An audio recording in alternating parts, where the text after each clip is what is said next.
আসসালামু আলাইকুম, মিমিস ব্লগে আপনাদের সবাইকে স্বাগতম। আমি আজকে আই দিয়ে একটি আম এঁকে দেখাবো। এটা বাচ্চাদের জন্য আমার মনে হয় খুবই সহজ একটা প্রক্রিয়া, যাতে তারা খুব সহজেই আই দিয়ে আম, আপেল এগুলো আঁকতে পারে। আইটা দিয়ে আম আঁকলে মোটামুটি ভালোই একটা শেপ আসে, যেহেতু বাচ্চারা অত ভালো শেপ দিতে পারে না বা কষ্ট হয়, খুব সহজে এটা দিয়ে তারা করতে পারবে।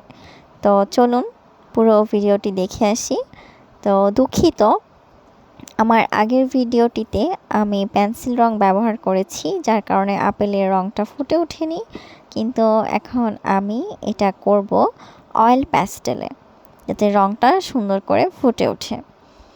তো ভিডিওটি দেখতে থাকুন, আমাদের সাথেই থাকুন, আর প্লিজ আমার চ্যানেলটাকে সাবস্ক্রাইব করে দিন, যাতে আমি আরও সুন্দর সুন্দর ভিডিও আপনাদের মাঝে শেয়ার করতে পারি, যাতে শিক্ষণীয় কিছু আপনাদের মাঝে তুলে ধরতে পারি।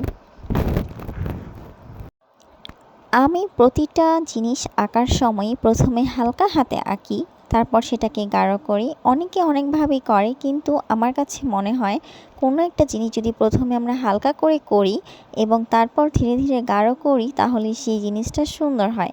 কারণ দেখা যায় যে রং করার সময় রাবার দিয়ে মুছলে ওই জায়গাগুলো কেমন যেন হয়ে যায়।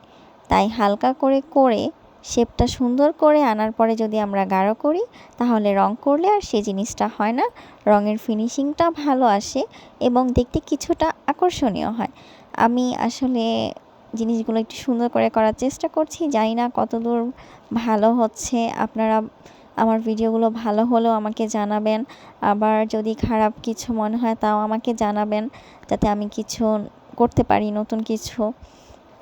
তো আমার সাথেই থাকবেন, প্লিজ কমেন্ট করে জানাবেন যে আমার আঁকাগুলো কেমন হচ্ছে। তো সবাইকে ধন্যবাদ আমার ভিডিওটি পুরোটা দেখার জন্য।